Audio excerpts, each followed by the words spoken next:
Hi. This is Through Skeins Knit and Crochet Podcast, number 95.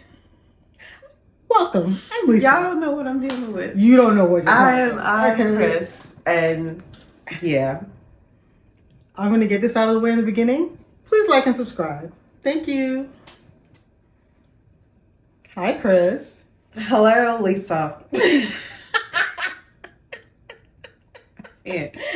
It's so hard, and it really shouldn't be. Oh. Okay, so here we go. I have something to show you guys.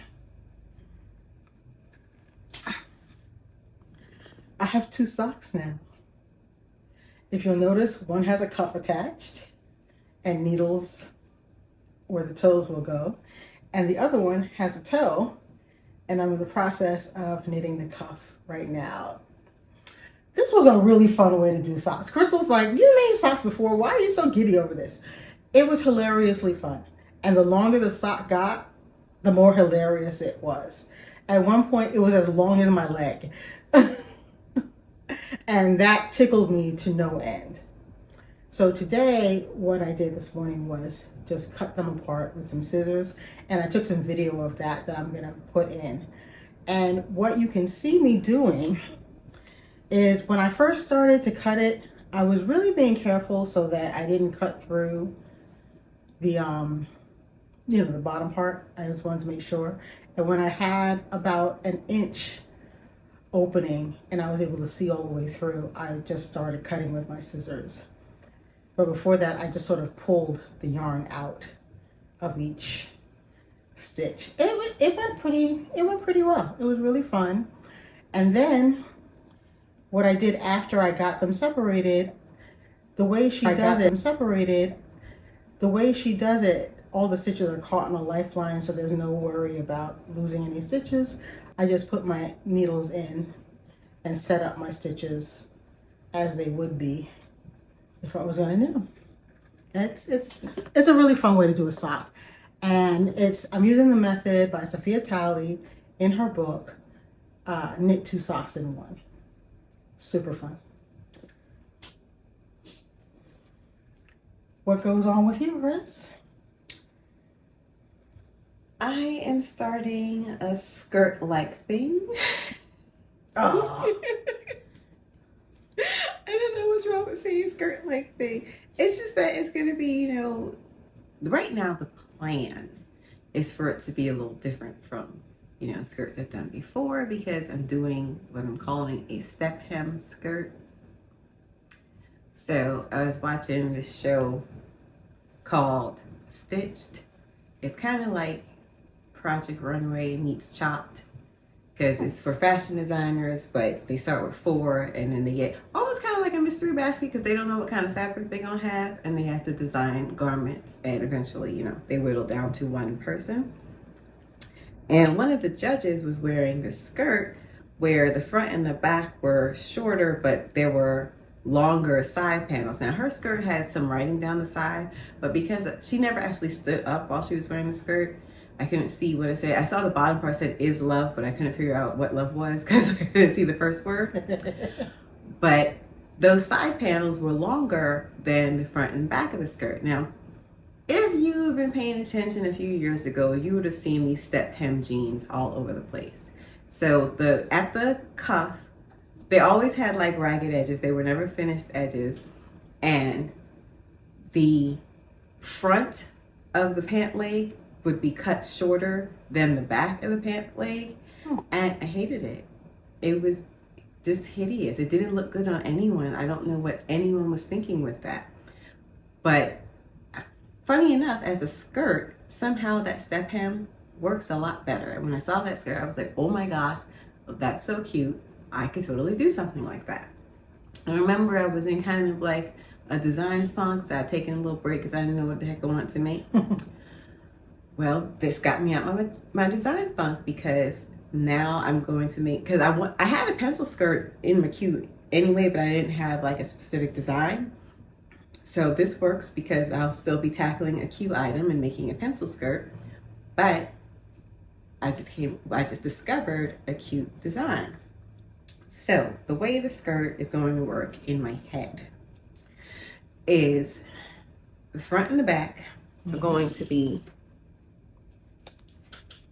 this Barocco Ultra Wool DK, which is just a super wash wool. It's not merino. So hopefully it'll wear comfortably because, you know, I'm a merino girl and I make no apologies for that.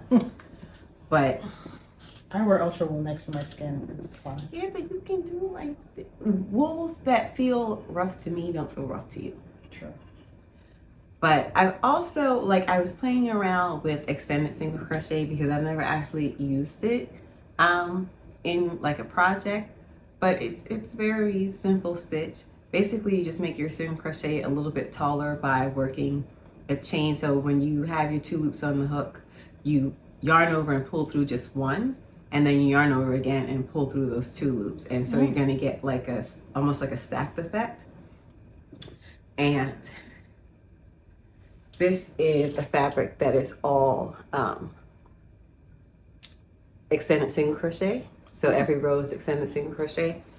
This swatch, this one I pressed a little bit.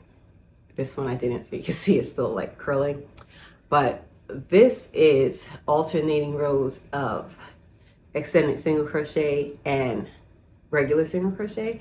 So you see you're getting those like hard lines every other row, like you would if you were using all double crochet, but you're not getting those gaps in between. So this would be a nice alternative to an all double crochet project. And when you do this, the front and the back are not the same, because on one side you're seeing the fronts of the single crochet stitches, but on the other side you're seeing the front of all the extended single crochet stitches. So it's not a reversible fabric the way all extended single crochet is. So I'll be using, right now this is the plan. Extended single crochet for the front and the back, which will be, you know, the shorter pieces. Although it'll still be a long skirt, it's still, the shorter pieces are still gonna be just under my knee. And then down the side, the plan is to do granny squares. So I will have like kind of a strip of granny squares going down the side of the skirt. And I think this is the granny square pattern I will be using, and it is from the book I just got. I know something about granny squares, so we'll put it, we'll put a link below. I'm glad it's not just me. I go blank like. So, but it's got 100 different granny square patterns in it. And this yarn is Angora lace. It is a discontinued yarn. And this is fingering weight. So it's going to be a slightly lighter, you know, texture going down the sides. And this is them together. Oh, that's pretty together. So that is my plan for the skirt-like thing. We'll see if it actually comes together. It generally always comes together. Not always, no. But by hook or by crook sometimes. so if you look at Instagram, you shall see a picture of my quote-unquote mood board, or my mood board-like thing. Oh, wow. That I tried because, and it actually helped me a little because I put like, what you'll see in the Instagram picture is 3 possible granny square patterns that I was thinking about, but I actually originally had 5 on that board, and when I saw them all together, I was able to eliminate 2 of them. So just kind of seeing all my options in one place did kind of help me make decisions, which was weird. I did not expect that. But I think I've settled on 1 stitch pattern. So that is the current plan for the skirt-like thing. And I took some pictures, you know, I take my little bootleg pictures from my television screen. So I took some pictures of this skirt and of the original skirt that was my inspiration, and we'll pop them in, but just be advised, she never stands while she's wearing the skirt. So you're not gonna see like the full thing, but I have some pictures of her seated in the skirt. That's the only bad thing about getting inspiration from a movie or a TV show. Sometimes you only get that one view. They don't consider people like us at all. No. Who needs to see all the angles? I'm here for the knitwear. Okay. Oh, speaking of I'm here for the knitwear, I just watched The Other Black Girl. It's a show on Hulu. There was so much good knitwear in that show. It's set in the publishing world, so I guess in publishing there's a lot of sweater wearing. I don't know why. It's a TV show. It may not reflect reality. It may not, but somebody thought so. But if you want to take a look and maybe get some inspiration for your next make or two, check out The Other Black Girl, because they've got the knitwear. Like Arby's has the meat? Like Arby's has the meats. Okay. Anyway, how is your skirt going? How is your skirt-like thing going? My skirt-like thing is very, very, very skirt-like. Let me just set this down for a minute. Okay. So, you see what happened was, I've got quite a bit of skirt here. Matter of fact, doesn't this already kind of look like a skirt? Mm-hmm. It's upside down and everything, but you know. So this is actually the right side up way. Now, let me tell you guys a tale. And I think this is something that we all as makers are gonna have to like really take to heart. According to the pattern, this section of the skirt, just below the garter stitch section, from here to here, should be 17 inches long. However, I don't want my skirt that long. And it was starting to feel long to me. I was like, this feels long. So, you know, you start like measuring all the time, because now it's like, So it was about 15.25 inches. And I was like, this seems long. So I got out a skirt I already have, and I laid it against it. And I was like, yes. But in the photo, it's almost like a full-length skirt. Yeah. And like I didn't want mine to be that long. So I stopped at 15.25 inches, and it's going to be the length that I want. So I just want you guys to think about that. Just because that's what it says on the diagram, yours doesn't have to be that way. That's why you're making it yourself, so it can be exactly how you want it to be. So I started knitting the flare of my skirt, actually early this morning. Let me see if I can. It's still, the part that's starting to flare, it's still right on the needles right now, so you can't really see much of anything, except that it's gonna shoot out from like this, from each one of these channels. Is it still stockinette with the little eyelets? Yeah, it's still stockinette with the little eyelets. And when it's gotten the width I want, you know, when I've gotten the amount of length I want, I'm going to switch back to garter stitch, because it's a nice garter stitch band that finishes off the skirt, and it will make it lie flat, because this will not lie flat. This will curl if I just leave it. But that's where I'm at. So the end is nigh on this skirt.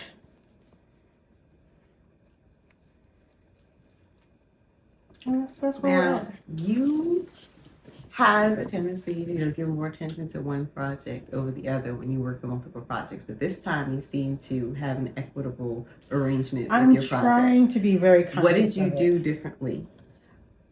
I try to be really conscious of it, because sometimes I just go with my feelings, and whatever I feel like working on, that's what I work on. And that does not suit getting multiple projects to finished status.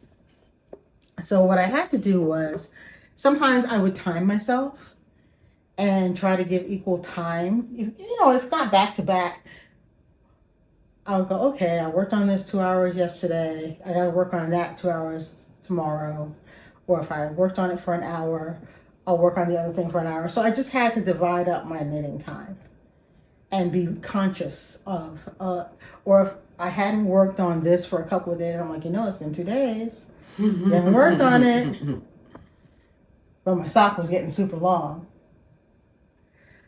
So that's what I did. I had to divvy up my time a little bit differently so that everything got touched. And you know what? It helped that I wasn't mad at any project, because you know sometimes a project just kind of gets on your nerves and you have to set it aside for a while.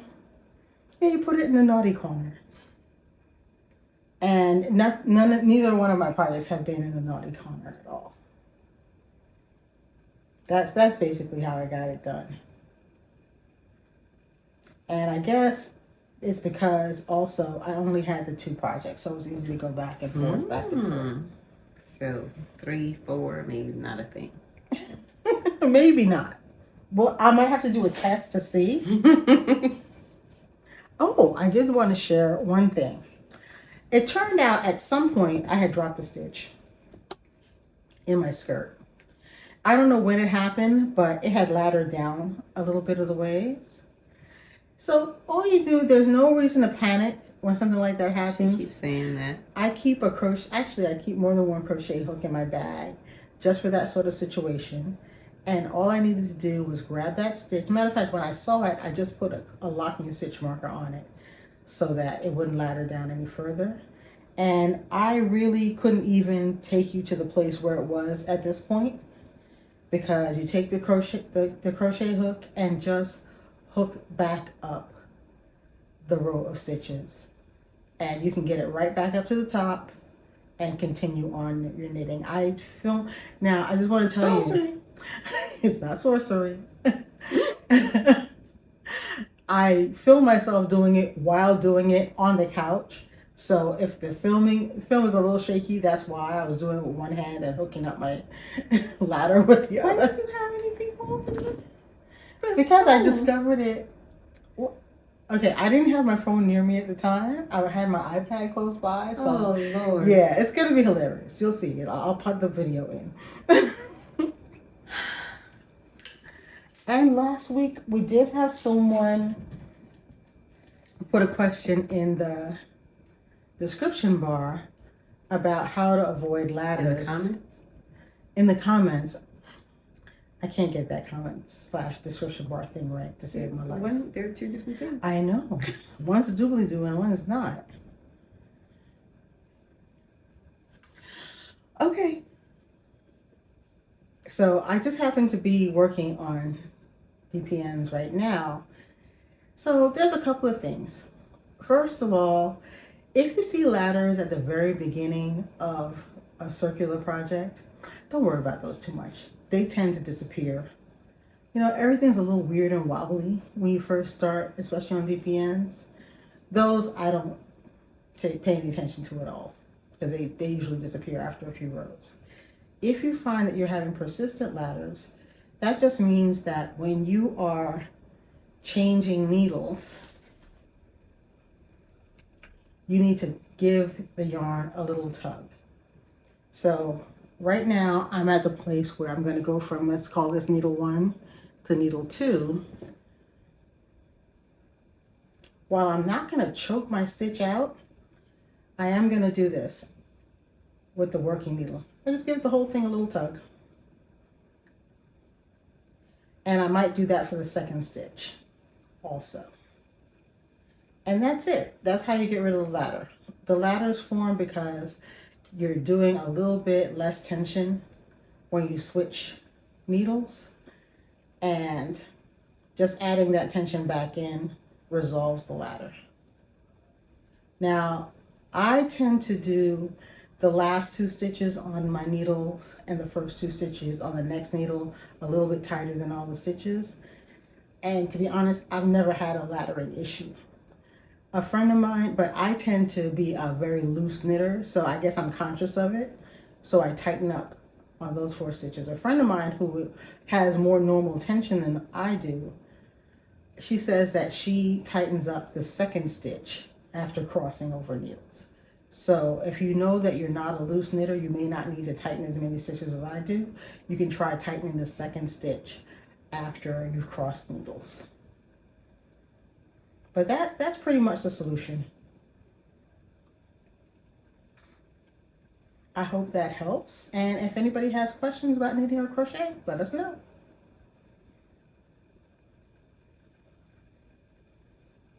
You got anything else, Cryss? No, you know me. One project at a time. Oh. How? Oh, how? I tried it. It's okay. She said it's okay. But sometimes if I don't feel like the project I'm working on, I'm just like, ugh, at a loss. And I want to start something new just for the heck of it. And now that I've got 2 projects coming into the station, you know I'm already thinking about the next one. Of course. So your Jelly Belly yarn came. Oh, that's right. It surely did. If you saw last week, you know, I got some yarn and she got jelly, so she ordered some yarn too.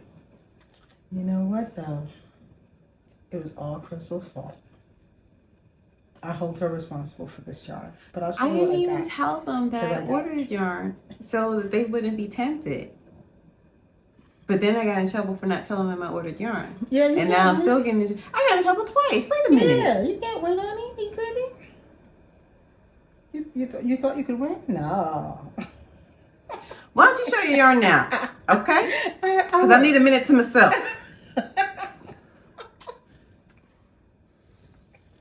So, oh, one going. Oh, okay. One was founded, but it's here. So, Yucca-Gani Yarns, as of 2 weeks ago, had some 4 skein grab bags. You didn't know what you were going to get, but so far everything we've gotten has brought us joy. This is what I got from Yucca-Gani. The yellow speckled yarns are called Grello because it's a beautiful yellow base, different tones of yellow with gray speckles. And this was from a mystery bag. Yeah. So she didn't know what she was getting. I also got a skein of charcoal. Is that what it's called? Coal dust. Coal dust. That picks up the gray and the speckles. You know how happy I am with this yarn? It's a singles yarn. It's fingering weight. Yeah, let's talk about that for a minute. Lisa, she don't mess with fingering weight yarn for anything but socks. She absolutely refuses. Maybe shawls. To make garments out of fingering weight yarn. I'm sorry, have you finished the fingering weight shawl? I finished one, yeah. Which one? Made it a while ago. The Hitchhiker by Martina Ben. The shawl you did from Stephen West was supposed to be fingering weight, and you bumped it up to like DK or worse. Yeah, I surely did. It came out great though. Love that. So she don't mess with fingering weight yarn for anything but socks. She could tell you something else about shawls, but she don't mess with it for anything but socks. So now she just got all this beautiful fingering weight yarn that deserves to be so much more than a sock. Yeah, these wouldn't actually be appropriate for socks. What you gonna do? What you gonna do?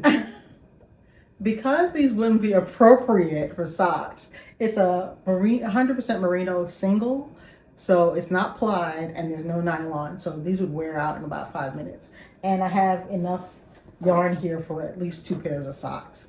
So I won't be making socks with that yarn. I am considering a vest.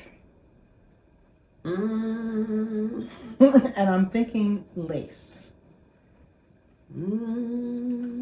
Because then I wouldn't have to work it on teeny tiny needles. What do you consider teeny tiny?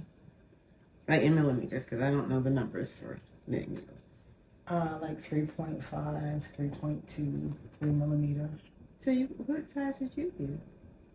If I work in lace, I can go up to like a 5 millimeter. Wow. And I think it would make my yarn go further.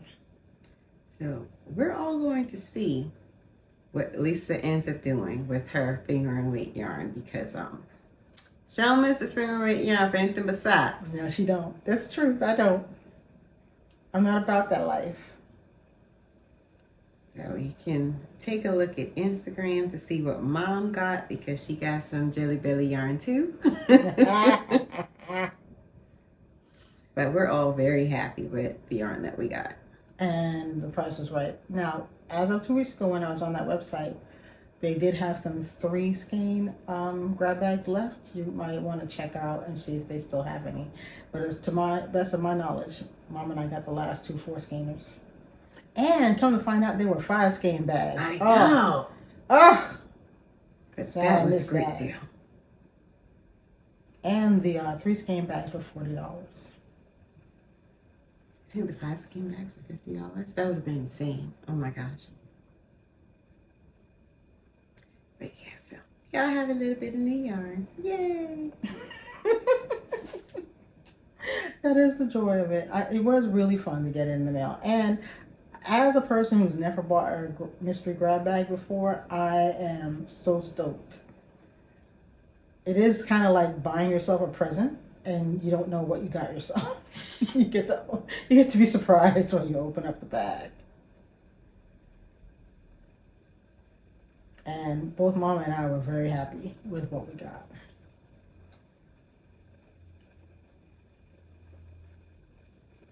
What else you got going on, Lisa?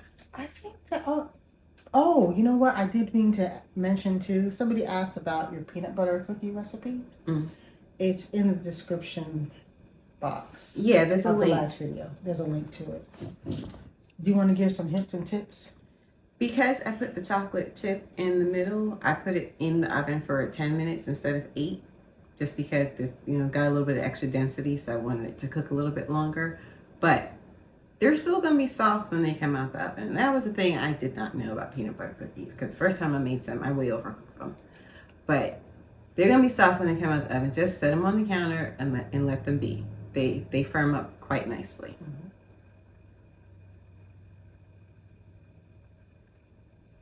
I'm giving baking advice like I just bake. I followed one recipe. It went okay. It went really well. We clamored for those cookies. But I think that's it for me this week. I'm working on my projects. I am trying to get my socks done. And I'm really excited that I will have them in time to wear for Halloween. And when we were at the show, Oh yes, I was about to forget again. Lisa talked to this woman who runs a charity. They provide blankets and toys. Yes. For families who have children with cancer. Yes, it's called Hugs Through Shrugs.org. They are based in. They started in Maine, but they are now based in Martinsville, New Jersey. If you want to take on a charity project, they have a pattern for a big shrug, and they recommend this acrylic yarn with it because they want it to feel like a weighted blanket almost. They're doing really good work, and I think any family that's having a child with a serious illness, they can use whatever support they can get. So if you have the time and you want to do a little something for someone else, check out Hugs Through Shrugs. And we will put a link in the doobly-doo. In the doobly-doo. Goodness gracious. I think that's everything for this week. I think so too. So we'll see y'all next week. Have a good one. Stay stitching.